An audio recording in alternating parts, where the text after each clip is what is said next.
সয়াবিনগুলো লাল লাল করে ভেজে নিয়েছি। এবার আমি তুলে রাখবো সয়াবিনগুলো।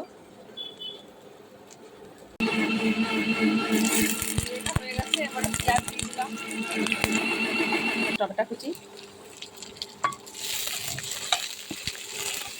এবারে দেবো আমি আদা রসুন লঙ্কা আর জিরে মিক্সিতে পেস্ট করে নিয়েছিলাম।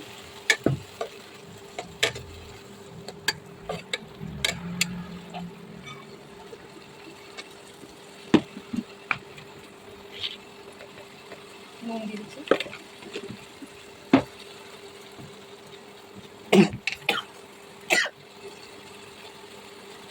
হলুদ 1 চামচ,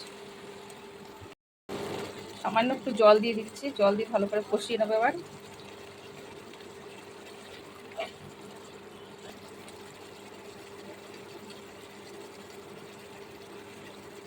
ভাজা সোয়াবিনটা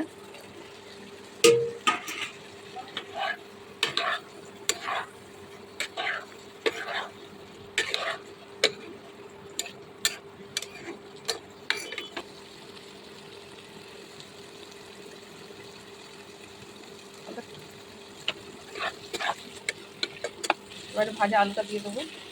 আলুটা আমি আগে থেকে ভেজে রেখেছিলাম।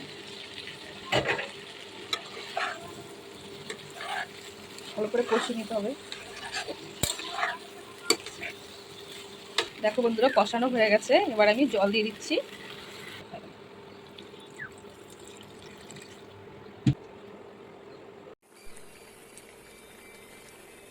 হ্যালো ফ্রেন্ডস, সোয়াবিনের তরকারি হয়ে গেছে। আমি একটু ঝোল ঝোল রাখবো, নইলে সোয়াবিনের ঝোলটা সব টেনে যাবে।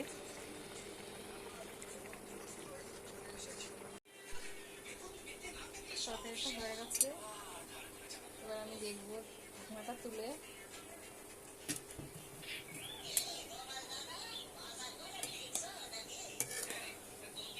এবার আমি ঢেলে দেবো, গাবলায় ঢেলে রাখবো।